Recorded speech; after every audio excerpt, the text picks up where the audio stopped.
Jesus, nananalig ako sa iyo. Mga kapatid,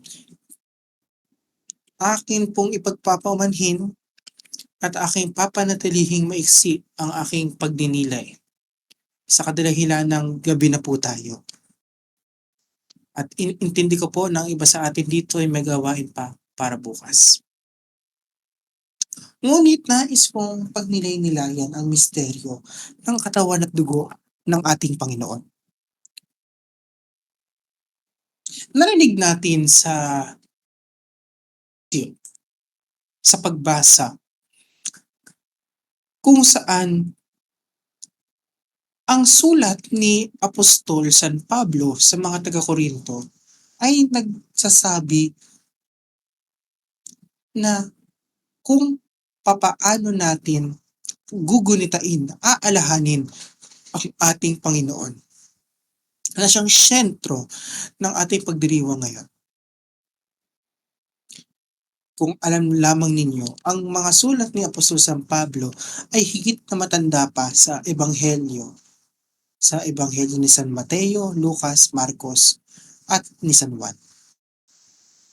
At dito makikita natin na mula pa lamang ng inang simbahan ay isinasariwa, isinasagawa, ginugunita ang dakilang paghahain na ginawa ng ating Panginoong Hesukristo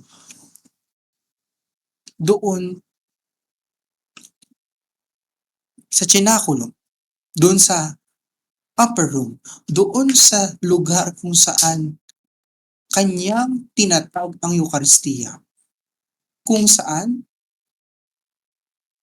kanyang nilikhang mga pari ang mga apostol. Kung kaya naman, hindi maaaring maging tunay na katawan at dugo ni Kristo ang tinapay na kinukonsagra ng isang hindi tunay na pari. Kahit na maglatin-latin pa tayo dito, kahit na manggaganda ng damit natin, kahit na napaka-quote-unquote solemne ng misa, kung wala namang ordinasyon na balido, ang paring yaan, walang kwenta ang misa. Dahil wala doon si Kristo.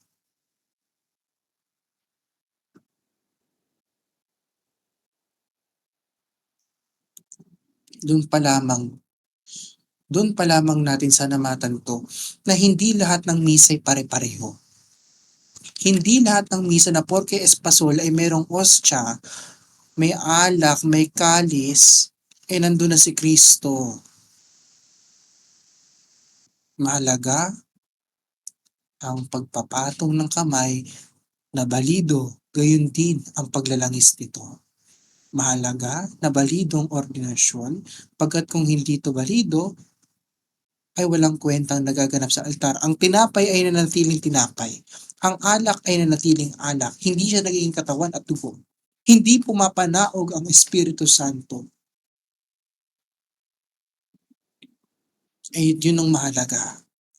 Kapag ikay isang naordinahan, kapag sinabi mo ang mga katagang hoc est corpus meum, doon lulukob ang Espiritu Santo at ginagawa niya ang tunay na katawan at dugo, ang ostya na yan, ang tinapay na yan. Doon siya nagiging ostya or host o biktima ng ating kasalanan. Doon pa lamang.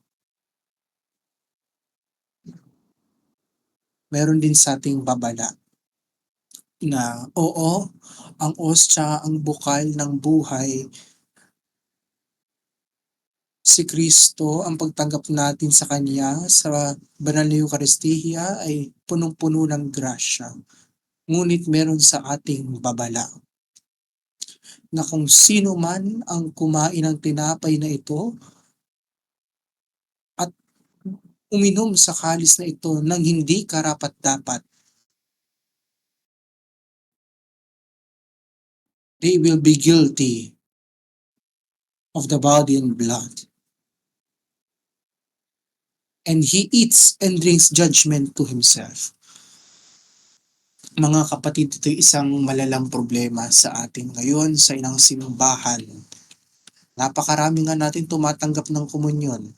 Napakarami nga nating nakikiisa sa banal na paghahain. Ngunit gaano karami sa atin ang tunay na kaiintindi na nagaganap sa paghahain ito?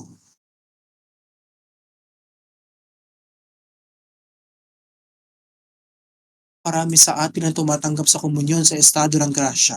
Gaano karami sa atin ang tunay na nakakaalam na si Kristo ang inariyan sa Santisimo Sakramento sa altar? Isa, dalawa, tatlo, minsan nga nakahihiya.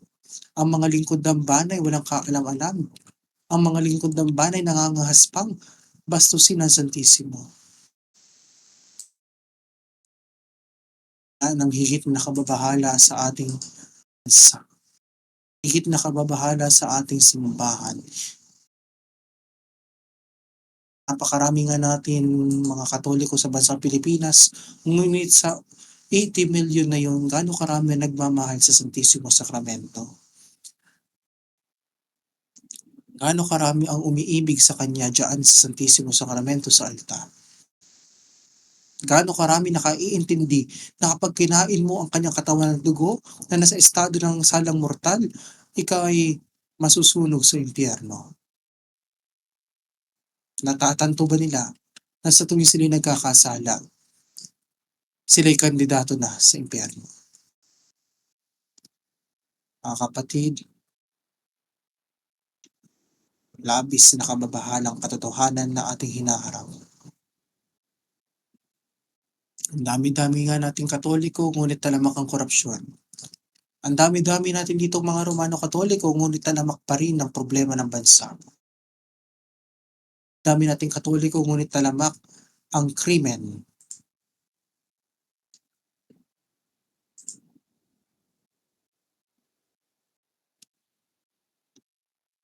Nasa atin ba talaga si Kristo?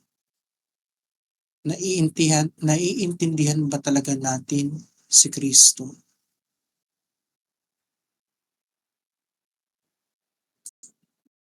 Sana ngayong dakilang kapistahan ng kanyang katawan, lubusan sana nating maintindihan ang misteryo niya. Lubusan nating matanto ang paghahaing ginawa niya. Isang paghahaing hindi mababayaran ng anuman. Isang paghahain ng dugo at katawan. Ave Maria Purissima, sin pecado concebida.